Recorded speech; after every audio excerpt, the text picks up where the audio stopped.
Kenalin, aku Nadia. Aku Dewi. Selamat datang di podcast kami, Ngobrol Santai Bareng Kita. Selamat menyaksikan. Hari ini kita bakal ngobrolin tema yang jangan banget nih, tapi harus tetap santai, yaitu Islam sebagai pedoman hidup dan jalan menuju keseimbangan. Nah, benar banget Kak Nadia. Tema ini tuh penting banget ya, karena banyak orang sekarang sibuk sama urusan dunia, tapi kadang lupa akan hidupnya. Padahal Islam tuh sebenarnya udah kasih petunjuk lama tentang gimana caranya hidup dengan tenang, seimbang, dan bermakna. Iya, benar banget. Dan yang menarik nih, Islam gak cuma ngomongin soal ibadah aja ya kan, yaitu juga ngomongin aturan, tapi juga cara berpikir, bersikap, bahkan berinteraksi sesamanya dan alam sekitar. Nah, makanya di episode kali ini kita mau bahas dari dasarnya dulu nih. Gimana sih sebenarnya posisi agama itu dalam hidup manusia, karena dia Dipikir-pikir nih ya, tanpa agama manusia itu kayak jalan di tengah hutan tanpa menggunakan kompas. Mungkin bisa jalan, tapi yang nggak tahu arahnya mau kemana nih. ya benar banget. Dalam Islam itu agama itu bukan cuma keyakinan, tapi pedoman hidup. Ia kasih kita arah biar nggak tersesat antara dunia dan juga akhirat, karena dia gitu. Contohnya aja nih dalam beribadah, dalam sholat nih. Contohnya kita belajar kedisiplinan dan fokus dalam hubungan sosial. Kita diajarkan untuk berakhlak dan juga bersikap jujur, adil, dan juga sabar. Dalam urusan alam, kita juga diperintahkan untuk saling menjaga nih antar tumbuhan gitu. Jadi semua itu satu paket ya karena dia ya. Berarti Islam tuh bikin hidup kita punya makna. Jadi kita tuh nggak cuma hidup buat diri sendiri, tapi juga buat kebaikan bersama dengan lingkungan. Betul banget nih. Dan yang paling penting itu agama mengingatkan kita bahwa hidup ini bukan suatu kebetulan aja nih.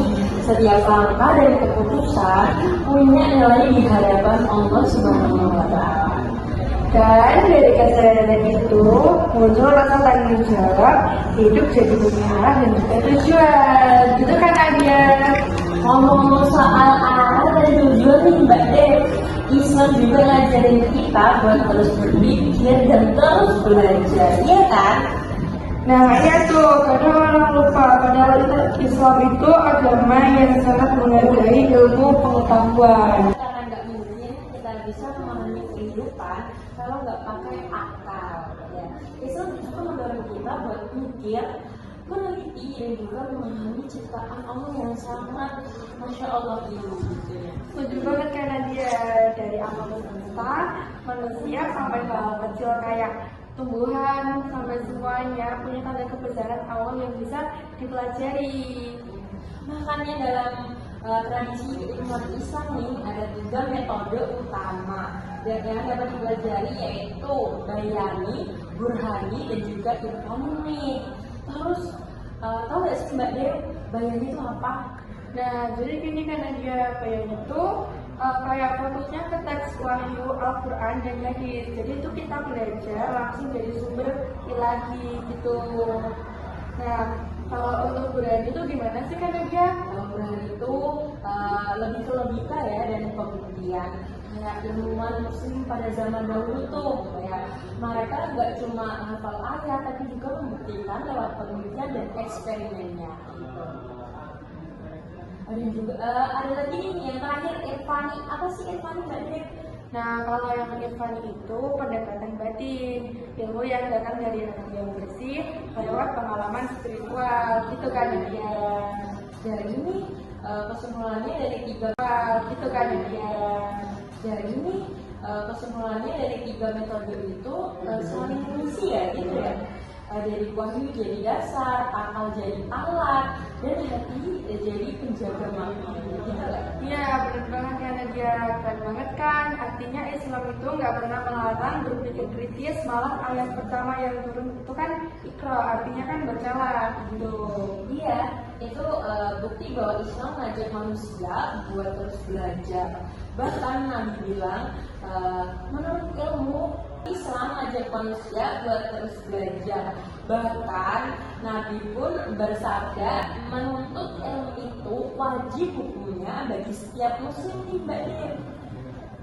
Dan hasilnya bisa kita lihat di masa kemasaan Islam. Banyak ilmuwan muslim yang menjadi pelopor sains dunia. Mereka belajar bukan buat sombong, tetapi buat mengenal kebesaran Allah. Gitu ya. Nah, dari sini kita bisa lihat ya bahwa Islam tuh nggak cuma agama spiritual aja nih, tapi juga agama ilmu dan peradaban. Itu kan. Dan karena ilmunya terus berkembang, wajar kalau pemikiran Islam juga menyesuaikan zaman. Iya, itu nyambung banget sama bahasan berikutnya nih. Kita bahas tentang apa sih berikutnya, Madam? Nah, berikutnya itu kita bahas tentang perkembangan pemikiran dan metodologi Islam. Jadi itu Islam itu kan udah berumur lebih dari 14 tahun. Bayangin dalam waktu sepanjang itu banyak banget pikiran dan tafsir muncul. Tapi ya keren banget ya, semuanya berasal dari satu sumber yaitu wahyu. Cuma cara memahami dan menerangkannya yang berkembang sesuai konteks zaman sekarang. Iya, benar banget karena dia dulu pemikiran Islam itu cenderung tekstual, fokusnya itu ke naskah, tapi kan kemudian berkembang menjadi rasional dan filosofi sampai akhirnya melahirkan tradisi intelektual yang luar biasa di dunia Islam gitu. Dari itu menunjukkan Islam nggak pernah takut sama perubahan ya kan. Yang penting tuh perubahan itu tetap dalam koridor nilai ilahi. Ya, persis Islam selalu punya keseimbangan antara keteguhan prinsip dan keterbukaan terhadap realitas. Makanya kita bisa melihat ya dari masa klasik sampai sekarang nih, Islam tetap relevan bukan karena menolak modernitas, tapi karena bijak dalam mengelolanya gitu. Dan dari Islam untuk konsep ijtihad yang menjadi fondasi penting bagi hukum Islam. Nah, ijtihad ini menarik banget ya kan. Ia jadi bukti bahwa Islam itu dinamis, bukan agama yang kaku gitu kan. Iya, ijtihad itu artinya usaha sungguh buat nemuin solusi hukum atas masalah baru yang nggak disebut langsung di dalam Al-Quran. Itu karena dia Misalnya kayak masalah teknologi finansial sekarang, zaman nanti kan belum ada bank digital apalagi QRIS ya kan, tapi lewat ijtihad para ulama bisa menemukan hukum dan solusinya pada masa saat itu ya kan. dan prosesnya nggak asal ya, ulama itu pakai metode kayak ijma, qiyas, ijtihad, dan maslahat mursala Gitu ya. Tapi memang nggak semua orang bisa berijtihad kan ya. Harus punya ilmu yang luas, paham bahasa Arab, penting banget, tafsir, hadis, fikih, usul fikih, dan tentu aja maqasid syariahnya dan tujuan negara Islam. Oh, jadi itu dia, itu bukan jalan pintas ya, tapi cara Islam menjaga agar hukum tetap hidup dan relevan tanpa meninggalkan prinsipnya, gitu kan ya. Dan ini yang bikin Islam tuh selalu bisa menjawab tantangan zaman tanpa kehilangan akar ilahinya gitu. Berarti dari istilah itu kelihatan banget ya gimana Islam selalu bisa menyesuaikan mempersiapkan diri dari perkembangan zaman tanpa kehilangan arah gitu. Iya, betul banget. Dan semua itu kan tujuannya buat menjaga keseimbangan hidup manusia. Nah, ngomongin soal keseimbangan nih, aku jadi ingat 3 pilar utama dalam Islam, yaitu ibadah, syariah, dan juga muamalah. Nah, iya tuh, 3 hal itu kayak fondasi yang bikin kehidupan kita tuh tetap kokoh gitu antara ibadah, syariah, dan muamalah masing-masing punya peran penting, tetapi saling nyatu gitu. Kalau ibadah itu kan hubungan langsung kita sama Allah ya. Contohnya aja lewat keseharian kita, sholat, terus puasa pada bulan Ramadan, zakat, haji, kita dilatih buat disiplin, sabar, dan juga ikhlas dari situ. Tapi itu kadang ada lucunya tahu, kadang orang mikir ibadah itu cuma soal ritual aja, padahal maknanya jauh lebih luas. Misalnya hak kerja dengan jujur, bantu orang lain, bahkan senyum pun bisa jadi ibadah kalau niatnya karena Allah. Insya Allah, setuju banget nih. Terus syariah itu bagian yang mengatur hukum dan juga moral biar hidup manusia itu tetap adil dan juga tertib. Jadi bukan cuma hukum yang kuat aja, yang kaku aja nih, tapi juga nilai-nilai moral di baliknya. Kayak itu ya Kak, dalam bisnis syariah itu ngajarin kita buat jujur dan gak curang. Dalam sosial juga syariah ngajarin kita buat adil dan peduli sesama orang lain gitu. Dan yang terakhir ada muamalah ya tadi. Ini bagian yang paling sering kita jalani tiap hari nih. Hubungan sosial, ekonomi, jual beli, kerjasama, semuanya tuh diatur dalam amal biar kita hidup dengan rasa tanggung jawab. Berarti tuh kalau 3 hal ini dijalankan bareng, hasilnya luar biasa ya. Kalau kita hidup seimbang, ibadah bikin hati tenang, syariah bikin hidup kita tertib, dan muamalah bikin masyarakat makmur. Betul banget, Islam tuh gak cuma ngajarin kita cara berdoa aja, tapi juga cara hidup, dari bangun tidur sampai kita tidur lagi. Semua bisa jadi ibadah kalau dijalankan dengan niat yang benar. Dan itu juga yang membedain Islam dan sekadar sistem kepercayaan. Dia jadi gaya hidup yang mengatur hubungan kita sama Tuhan, manusia, dan juga alam. Ngomongin soal itu, aku jadi ingat nih, karakteristik Islam itu sendiri emang unik banget ya, universal, komprehensif, dan juga seimbang ya. Terus tuh komprehensif, artinya tuh Islam mencakup semua aspek kehidupan kata dia, dari hal besar kayak pemerintahan sampai hal kecil kayak ada makan dan berpakaian. Semua itu adalah tuntutannya karena dia gitu. Dan yang terakhir, kita bahas seimbang ya. Ini yang paling penting banget dalam kehidupan. Islam selalu ngajarin kita buat proporsional, ibadah iya, dunia juga yang nggak boleh ditinggalkan dong. Sama-sama penting antara dunia dan akhirat ini. Betul banget, jadi nggak boleh berat sebelah ya. Orang yang cuma fokus ibadah tapi nggak peduli sama orang lain, belum sempurna keislamannya gitu.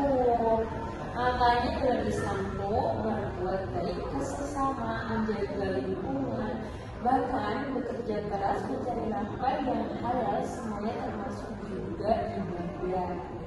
Dan yang ini yang bikin Islam tuh punya tuh semua lapisan dari karena dia hidup manusia, agama nggak cuma buat di masjid, tapi juga buat di rumah, di sekolah, di tempat kerja, dan dimanapun kita berada.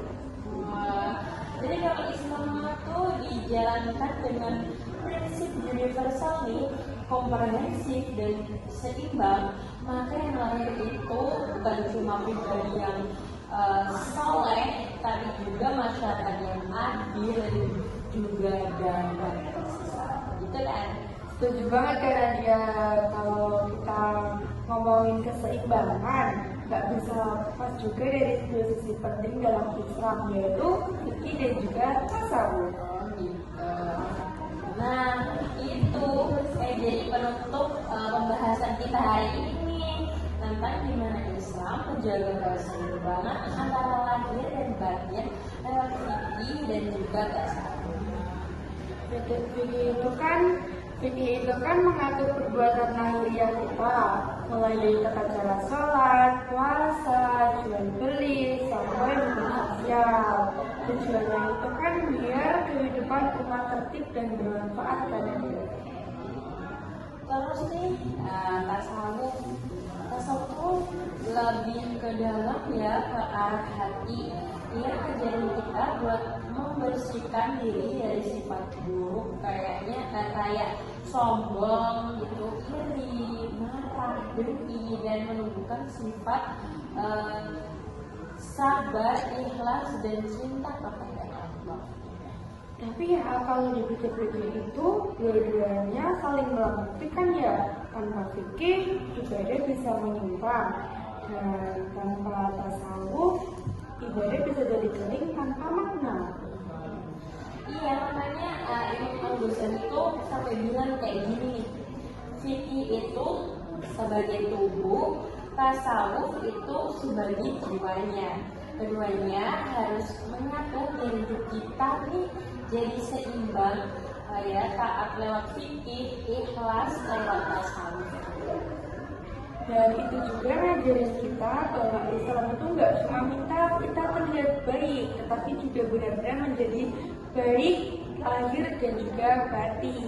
Seru banget. Jadi Islam itu bukan cuma tentang aturan aja nih, tapi tentang rasa juga, tentang bagaimana kita bisa dekat dengan Allah tanpa kehilangan kemanusiaan kita. Dan ketika dua hal itu berjalan bareng, kita kan nggak cuma jadi muslim yang taat, tetapi juga jadi muslim yang damai, rendah hati, juga bermanfaat bagi sesama gitu.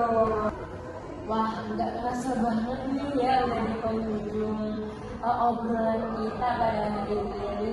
Dari agama sebagai pedoman sampai fikih dan tasawuf yang jadi jiwa keseimbangan hidup.